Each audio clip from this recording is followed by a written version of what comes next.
ഓം ശ്രീ സായിറാം. 2020 അതിൻ്റെ ചിത്രങ്ങളൊക്കെ വരച്ചിട്ട് അപ്രത്യക്ഷമായി. അപ്പോൾ ഇന്നു മുതൽ 2021 അതിൻ്റെ ചേഷ്ടകൾ ആരംഭിച്ചു കഴിഞ്ഞു. അപ്പോൾ എല്ലാം കാലത്തിലാണ് നടക്കുന്നതേ. അല്ലെങ്കിൽ കാലസ്വരൂപിയായിട്ടുള്ള ഭഗവാന്റെ രൂപാന്തരങ്ങളാണ് ഈ ജഗതാകാരേണ പ്രതിഭാസിക്കുന്നതെല്ലാം തന്നെ. അങ്ങനെയുള്ള ഈ ലോകത്തിൽ ഈ സുഖത്തിനും ശാന്തിക്കും സമാധാനത്തിനുമെല്ലാം എന്താണ് മാർഗം? അല്ലെങ്കിൽ ശരിയായ മാർഗം ഈശ്വര ഭജനം ഒന്നു മാത്രം, വേറൊരു മാർഗമൊന്നുമില്ല. ഇപ്പം എന്താണ് കാലം എന്ന് നോക്കാം. കാലം ഈശ്വരൻ്റെ ശക്തിയാണ്. അതിനാണ് ഈ കാളി എന്ന് പറയുന്നത്. ഈശ്വരൻ്റെ ശക്തിയാണ് കാളി, കാലശക്തിയാണ് കാളി എന്ന് പറയുന്നത്. അപ്പം അതിന് ആദി അന്തം ഒന്നുമില്ല. നിമേഷാദി വത്സര അന്തമാണ് ഇതിൻ്റെ സ്വരൂപം.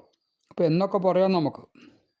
ഇപ്പോൾ പദാർത്ഥങ്ങളുടെ ചലനത്തിൽ കൂടിയും ഈ പരിണാമത്തിൽ കൂടിയുമാണ് നാം കാലത്ത് അറിഞ്ഞു വരുന്നത്. ഇപ്പോൾ ഒരു തെങ്ങിൻ തൈ അല്ലെങ്കിൽ വൃക്ഷം വെച്ച് അത് വളർന്നു വലുതാകുമ്പോൾ ഇത്ര വയസ്സ്, അല്ലെങ്കിൽ ഒരു കുഞ്ഞ് വളർന്നു വലുതാകുമ്പോൾ ഇത്ര പ്രായം എന്നൊക്കെ എങ്ങനെയാണ് അറിയുന്നത്? നമ്മൾ അതിൻ്റെ ചലനവും അതിൻ്റെ പരിണാമമൊക്കെ നോക്കിയിട്ടേ. അപ്പോൾ ഏതൊരു ശക്തിയുടെ സാന്നിധ്യം ഹേതുവായിട്ടാണ് ഈ വസ്തുക്കൾക്ക് ചലനം ഉണ്ടാവുക അല്ലെങ്കിൽ പരിണാമം ഉണ്ടാവുന്നത്. ഇതിൻ്റെ പേരാണ് അത്ര കാലം എന്ന് പറയുന്നത്. ഇപ്പം എന്താ ഈ പ്രാണനും തമ്മിലുള്ള കാലവും തമ്മിലുള്ള വ്യത്യാസം? ജീവൻ ശരീരത്തിൻ്റെ അകത്താകുമ്പോൾ അതിനെ പ്രാണൻ എന്ന് പറയും. പ്രാണൻ ഉള്ളതുകൊണ്ടാണല്ലോ പ്രാണി എന്ന് തന്നെ പറയുന്നത്.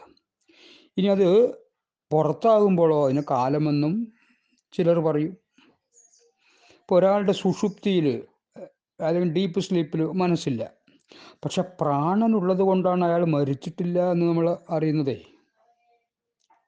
സുഷുപ്തി എന്ന് വരുമ്പോൾ ആൾ എഴുന്നേറ്റ് വരില്ലേ? അപ്പോൾ കാലത്തിൻ്റെ ഉൽപ്പത്തി നാമരൂപങ്ങളുടെ ഉൽപ്പത്തിയോടൊപ്പമാണ്. അപ്പോൾ നാമരൂപങ്ങൾ പൊന്തി വന്നോ കാലം പൊന്തി വന്നു.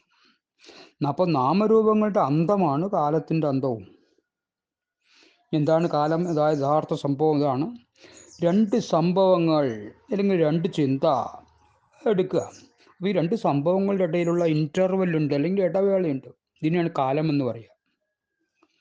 ആ സംഭവങ്ങളെയും ഇടവേളയും അറിയുന്ന മനസ്സിനോട് ചേർന്നാണ് കാലം അഥവാ കാലസ്വരൂപം ഉണ്ടാവുന്നതാണ്. മനസ്സിനെ വിട്ട് കാലം എന്നൊരു പ്രത്യേകതമായിട്ടൊന്നുമില്ല. മനസ്സിനെ വിട്ടിട്ട് കാലം എന്നൊന്നുമില്ല. മനോമയമാണ് ഈ കാലദേശങ്ങളെ. ഇപ്പോൾ മനസ്സില്ലാത്ത സുഷുപ്തിയിൽ അവയൊന്നുമില്ല. ഇത് ഞാൻ നേരത്തെ പറഞ്ഞല്ലോ, സുഷുപ്തിയിൽ മനസ്സില്ല. അപ്പം ജ്ഞാനിക്കും ഈ ദേശകാലങ്ങളുടെ ബോധമില്ല. ഒരു ജ്ഞാനി എടുത്ത ആൾക്ക് ദേശകാലങ്ങളൊന്നും ബോധം അയാൾക്ക് ഇദ്ദേഹത്തിനുണ്ടാവില്ല. ഇപ്പം ദേശകാലങ്ങൾ മനോമയാണ്, ആത്മസ്വരൂപം അവയ്ക്ക് അതീതമാണ്. ഇപ്പം നിർവികൽപ്പ സമാധിയിലിരിക്കുന്ന ഋഷികൾക്ക് പരിണാമം വരുന്നില്ലല്ലോ. അതുകൊണ്ടാണ് എത്ര യോഗികൾ 500, 1000, 2000 വർഷങ്ങളായി ജീവിച്ചു വരുന്നില്ലേ? സ്വാമിയും ഭക്തന്മാരും കൂടി ഹിമാലയ യാത്രയിൽ സ്വാമി അതാ നോക്കുന്നു, അതാ വസിഷ്ഠൻ അതാ ഇരിക്കുന്നു എന്നൊക്കെ പറയുന്നുണ്ടല്ലോ. അപ്പം കാലാകാല പ്രപന്നാനാം കാലഹ കിം കരിഷ്യതി എന്നാണ്. കാലാകാലനായിട്ടുള്ള ഈശ്വരനെ പ്രാപിച്ചവരെ കാലത്തിന് എന്തു ചെയ്യാൻ പറ്റും എന്നാണ് ചോദ്യം. ഇപ്പോൾ ത്യാഗരാജ സ്വാമികൾ തന്നെ ഒരിക്കലും പറഞ്ഞു, അന്ത കോദണ്ഡപാണി എന്നോട് ഇതയത്തിൽ ഇരിക്കുമ്പോൾ അന്ത ദണ്ഡപാണിക്ക് എന്നെ ചെയ്യ മുടിയും. അതിൻ്റെ അർത്ഥം ഇതാണ്, കോദണ്ഡപാണി രാമനെൻ്റെ ഹൃദയത്തിലുള്ളപ്പോൾ ദണ്ഡപാണിയായിട്ടുള്ള യമന് എന്ത് ചെയ്യാൻ കഴിയും എന്നൊരു ചോദ്യമുണ്ട്. ഇപ്പോൾ മനുഷ്യൻ്റെ ജീവിതത്തിന് കാലഹരണമുണ്ട്. നമ്മുടെയൊക്കെ ജീവിതത്തിന് കാലഹരണമില്ലേ? എന്നാൽ മനുഷ്യർ ചെയ്യുന്ന തെറ്റിനോ കാലഹരണമില്ല. തെറ്റ് ചെയ്തവർ അതിൻ്റെ ഫലം അനുഭവിച്ച് തന്നെ തീർക്കണം. അതിൻ്റെ ഫലം ഒരിക്കലും ശരിയാവുമോ? തെറ്റിൻ്റെ ഫലം ഒരിക്കലും ശരിയാവില്ല. ഇന്നത്തെ വേറൊരു പ്രത്യേകത, ജനുവരി 1 കൽപ്പതരു ഡേ അല്ലെങ്കിൽ കൽപ്പതരു ദിനമായിട്ട് ഈ ശ്രീരാമകൃഷ്ണ ഭക്തർ ആഘോഷിക്കുകയാണ്. ഒരേ സംഭവങ്ങളൊക്കെ ഉണ്ട്. ശ്രീരാമകൃഷ്ണദേവനെ അവസാനമായിട്ട് സൂപ്പർ സ്പെഷ്യാലിറ്റി എന്നൊക്കെ പറഞ്ഞ പോലെ വലിയൊരു ആസ്പത്രിക്ക് കൊണ്ടുപോയതാണ്. കാശിപുരം എന്ന് പറയും. അവസാനം അവിടേക്ക് കൊണ്ട് അവിടെ 8 മാസം അവിടെ ആയിരുന്നു. അപ്പോൾ ഒരു ദിവസം പെട്ടെന്ന് എഴുന്നേറ്റ് വന്നത് ഏകദേശം 2:45, 3 ആവും വൈകുന്നേരം. എല്ലാവർക്കും അത്ഭുതം, എല്ലാവരും അത്ഭുതത്തോടു കൂടി നോക്കി നിൽക്കുകയാണ്. ആ ദിവസം രാമകൃഷ്ണദേവൻ പറഞ്ഞ വാക്കാണ് ആ സമയത്തെ. നിങ്ങളിൽ ആത്മപ്രഭാവം ഉണരട്ടെ, നിങ്ങളിൽ പ്രഭാവം അല്ലെങ്കിൽ ആത്മഭാവം ഉണരട്ടെ എന്നാണ്. അങ്ങനെ എല്ലാവരും അനുഗ്രഹിച്ച പാദനമസ്കാരമൊക്കെ കൊടുത്തു എന്നൊക്കെ പറയും. അത് അങ്ങനത്തെ ഒരു ദിവസമാണ്. ഇതിനെയാണ് ഈ കൽപ്പതൊരു ഡേ ആയിട്ട് കണക്കാക്കുന്നത്. അപ്പം ഇനി സ്വാമി എന്താണ് കാലത്തെക്കുറിച്ച് പറഞ്ഞത്? നമ്മളിന്ന് ഒക്കെ ഹാപ്പി ന്യൂ ഇയർ ഡേ എന്നൊക്കെ ആഘോഷിക്കുന്നുണ്ടല്ലോ, പറയുന്നുണ്ട് അങ്ങോട്ടും ഇങ്ങോട്ടും. 1965 കാലം ജനുവരി 1 സ്വാമി പുട്ടപ്പർത്തിയിൽ വെച്ച് അരുളിയത് നമ്മൾ മനസ്സിലാക്കുക. ഏതെങ്കിലും ഒരു ദിവസത്തിന് ആവശ്യത്തിലധികം പ്രാധാന്യം കൊടുക്കരുത്. എല്ലാ ദിവസവും ഗുരുവാരാണ്. ഓരോ നിമിഷവും ഒരു പുതിയ പുറപ്പാടാണത്രേ. അപ്പം അതിനെ ഒരവസരമായിട്ട് കരുതിയിട്ട് വേണം ആഘോഷിക്കണം, അല്ലെങ്കിൽ കരുതി ആഘോഷിക്കണം. നമ്മൾ ഒരു പ്രത്യേക ദിവസം വെച്ച് തുടങ്ങുന്ന നവവത്സരം ഒരു സൗകര്യപ്രദമായ ധാരണയ്ക്കുതകുന്നു. നമ്മുടെ സ്വാർത്ഥതയ്ക്കാണ് ഇങ്ങനെ ആക്കിയത് നമ്മളെ. ഒരു സൗകര്യപ്രദമായിട്ടുള്ള ധാരണയ്ക്കുതകുക മാത്രമേ ഉള്ളൂ അത് എന്നേ ഉള്ളൂ. അപ്പം മനുഷ്യൻ്റെ അതിർത്തി വെച്ച് ചെറുതാക്കി, ഈ കാലത്തെ മനുഷ്യൻ്റെ അതിർത്തി വെച്ച് ചെറുതാക്കുന്ന മനസ്സുകൊണ്ട് സൃഷ്ടിച്ചതാണ്. നമ്മുടെ മനസ്സാണ് ഇതൊക്കെ സൃഷ്ടിച്ചത്. അത് ഈശ്വരൻ്റെ സീമയില്ലാത്തതിനെ ചെറു ഖണ്ഡങ്ങളാക്കി മുറിക്കുകയാണ്. അപ്പം കലാതീതനായിട്ടുള്ള ഈശ്വരൻ്റെ സീമയില്ലാത്ത ആ ശക്തിയെ നമ്മളാണ് ഖണ്ഡങ്ങളാക്കി മുറിച്ചത്, തുണ്ടമായിട്ട്. ഇപ്പോൾ നമ്മൾ തന്നെ ഒന്ന് ആലോചിച്ച് നോക്കുക. ഇപ്പോൾ ജനുവരി, ഫെബ്രുവരി, മാർച്ച്, ജൂലൈ എന്നൊക്കെ പറയും. അപ്പോൾ കാലാന്തരമാണ് കലണ്ടറായത് വന്നതേ, കാലാന്തരം. ഇപ്പോൾ റോമൻ രാജാക്കന്മാരുടെയും ദേവതകളുടെയും പേരിലാണ് ഈ മാസങ്ങൾ.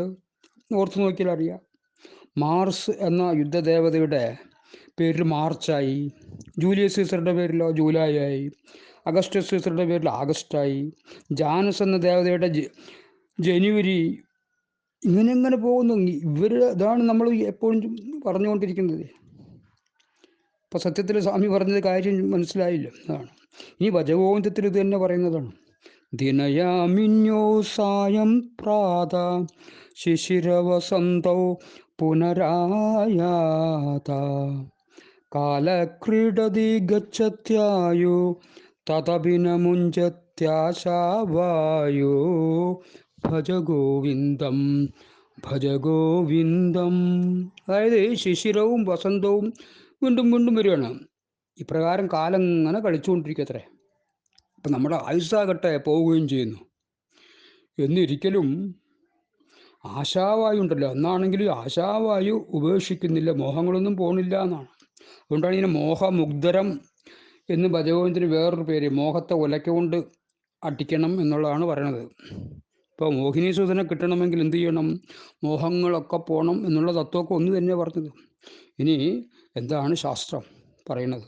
ഈ പ്രപഞ്ചം നിലനിൽക്കുന്നത് കാലത്തിലും ദേശത്തിലും. പ്രപഞ്ചം നിലനിൽക്കുന്നത് കാലത്തിലും ദേശത്തിലും. കാലവും ദേശവും നിലനിൽക്കുന്നതോ നമ്മുടെ സങ്കല്പത്തിൽ. ഈ സങ്കല്പം എവിടെ നിലനിൽക്കുക? അത് നമ്മുടെ മനസ്സിൽ. അപ്പം മനസ്സിൻ്റെ ഇളക്കമാണത്ര ഈ പ്രപഞ്ചം എന്ന് പറയുന്നത്. മനസ്സിൻ്റെ നിശ്ചലാവസ്ഥയാണ് മോക്ഷം, കൈവല്യം, നിർവ്വാണം, മുക്തി, സാക്ഷാത്കാരം എന്നൊക്കെ പറയുന്നത്. ഇപ്പോൾ ജീവൻ്റെ ലക്ഷ്യമായിട്ടുള്ള ഈശ്വര സാക്ഷാത്കാരം നേടണമെങ്കിൽ മനസ്സിൻ്റെ ഇളക്കമൊക്കെ പോകണം. അതിനു വേണ്ടിയാണ് സാധനകൾ അനുഷ്ഠിക്കുന്നത്. അപ്പോൾ നമുക്ക് കിട്ടിയ സമയത്തിൻ്റെ പേരാണ് ആയുസ് എന്ന് പറയുന്നത്. ലിവ് ഇൻ ഫുൾ എഫിഷ്യൻസി എന്ന് പറയും ലൈഫേ. അപ്പോൾ കിട്ടിയ നമ്മുടെ ആയുസ്, നമുക്ക് ഈശ്വരൻ അനുവദിച്ചൊരു സമയമുണ്ടല്ലോ, ഇതിൻ്റെ പേര് ആയുസ്സോ പ്രാരബ്ധോ ജീവിതോ എന്നൊക്കെ, ജന്മം എന്നൊക്കെ പറയും. ജനനം മുതൽ മരണം വരെ ഈ ശരീരേന്ദ്രിയ മനോബുദ്ധികളെ കൊണ്ട് ചെയ്തു തീർക്കുന്ന പ്രവൃത്തിയുടെ പേരാണല്ലോ ജീവിതം. അപ്പോൾ അത് കിട്ടിയ സമയത്ത് ശരിക്കും ഉപയോഗിക്കാനാണ് സ്വാമി, അതിനാണ് ടൈം മാനേജ്മെൻറ്റ് എന്നൊക്കെ പറയണത്. ശരിക്കും ഉപയോഗിക്കുക. അങ്ങനെ ശരിയായ രീതിയിൽ ഉപയോഗിച്ച് കഴിഞ്ഞാൽ നമ്മുടെ അവസാനത്തെ ശ്വാസം പോകുന്നതിന് മുമ്പ് നമുക്കും കാലാകാലനെ പ്രാപിക്കാൻ നമുക്കൊക്കെ സാധിക്കും. അതിന് കലാകാലനായ, കാലസ്വരൂപനായ, കാലാതീതനായ ആ ഭഗവാന്റെ അനുഗ്രഹം നമുക്കൊക്കെ ഉണ്ടാവട്ടെ എന്ന് ഞാൻ പ്രാർത്ഥിക്കുകയാണ്. ഓം ശ്രീ സായിറാം.